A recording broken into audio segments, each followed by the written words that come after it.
Quand vous passiez une journée de travail harassante, vous étiez crevé, votre travail vous avait saoulé, qu'est-ce que vous faisiez? Vous alliez prendre l'apéro, vous buviez 2-3 verres pour oublier votre mauvaise journée. Et bien là maintenant, moi je vous propose de faire l'inverse avec un phénomène qui s'appelle le day breaker. Donc ça veut dire le jour de la pause, où vous vous levez à 6 h du matin pour aller dans un lieu insolite, rencontrer des gens, donc travailler votre réseau que vous n'auriez jamais rencontré ailleurs, prendre un petit déjeuner, faire un cours de yoga, faire la fête pendant 2 heures, sans alcool et de manière saine, et vous arrivez au boulot avec la grosse patate. Alors attends, comment ça se passe? Alors ça se passe, écoute, c'est arrivé à Paris début 2016, ça a été créé par Florian et Cordélia, donc ça c'est Cordélia qui est juriste, et Florian qui est également dans la technologie, qui a vécu des années à San Francisco et qui est revenu en France et qui donc s'est inspiré de ce qui se passait aux États-Unis pour essayer de créer en fait des bulles d'oxygène. Et ça rejoint ce dont Charlotte nous avait parlé il y a quelque temps. Miracle morning, le miracle du matin, levez-vous tôt le matin. Moi, je déteste me lever tôt le matin, je ne le fais pas spécialement, mais vous vous levez tôt et vous reprenez le contrôle de votre vie. Qu'est-ce qu'on fait dans ces day breakers, c'est ça? Alors, il propose à toi, à vous, à moi, d'y aller. Voilà. Avant d'aller au boulot. On s'inscrit, ça coûte 20 € et 25 € avec le cours de yoga. Vous passez 3 heures à faire une fête d'enfer et vous arrivez au boulot. C'est quoi une fête d'enfer? On met de la musique, on fait la fête le matin. Il y a des groupes et tout. On fait la fête le matin. Alors là, il y a des fanfares. Donc c'est déjà insolite. Donc ça fait sourire. 6 h du matin. Ça se passe. La dernière, là, dont vous voyez les photos, ça s'est passé au centre Pompidou. Et il y a un petit film, donc je vais vous montrer là comment se passe la séance de yoga. Ils ont des moyens quand même, hein? Lumière et tout. Et c'est pas une secte alors? Non, pas du tout.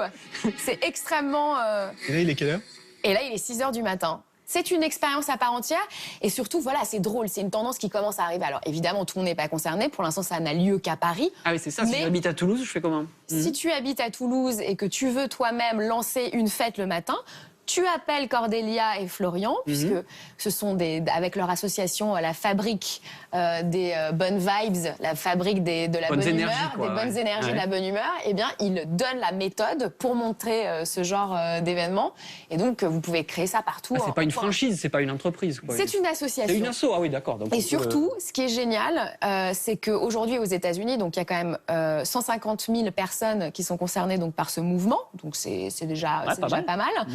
Et il y a des entreprises qui ont décidé en fait d'organiser ça en leur sein pour leurs collaborateurs. Une façon différente de recréer du lien et de dire aux collaborateurs venez à 6 h le matin, mais pour vous amuser. Et c'est entièrement sponsorisé par les entreprises. Avant de démarrer une journée de travail. Et là, on fait plus 15 heures par jour, on fait 17 heures par jour. Non, moi, je voudrais juste attirer l'attention sur 2 choses. D'abord, votre réflexion est forte. C'est-à-dire que je pense que c'est aux entreprises aussi de commencer à organiser, comme certains le font, dans leur sein, des moments de pause. Mais j'attire l'attention sur une certaine perversité de cette démarche. C'est-à-dire faire du travail un lieu où on n'a plus besoin de rentrer chez soi.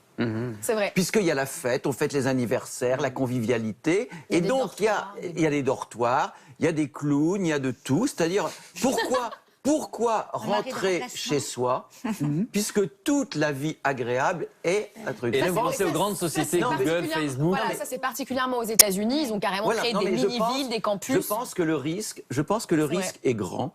Je pense que le travail est une partie de sa vie. Et que je pense que sa vie aussi se construit un petit peu en dehors. Et que l'entreprise commence à être humaine, qu'elle introduit des moments de détente, des émotions positives, de l'agrément, plutôt que d'être dans la rigidité, comme on peut l'observer dans certains secteurs bancaires, où tout est gris, ou même sourire à l'air suspect. Moi, il y a un manager qui m'a dit avoir l'air heureux au travail, c'est suspect. Sérieux? Ah ouais.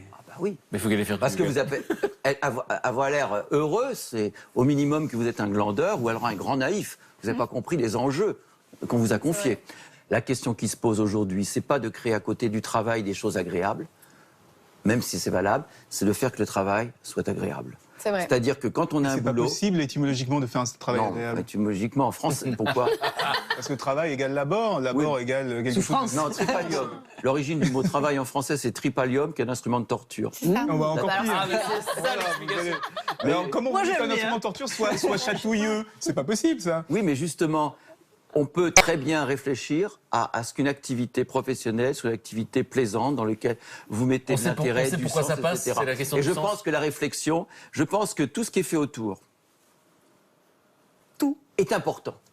Merci Émilie. Et effectivement, d'aller faire la fête le matin, c'est une idée. Et peut-être que ça ne se passe pas dans l'entreprise. Je trouve ça plutôt pas mal, moi. Des qu'on aille et qu'on retrouve d'autres gens. On peut organiser ça avec Christine bientôt. Et vous viendrez aussi. Et vous viendrez aussi faire la fête avec nous le matin. Moi, je fais beaucoup la fête déjà en dehors de mon travail. Mais on m'a dit j'ai rien du contre matin, faire la vous êtes fête au dans mon pop-up. travail.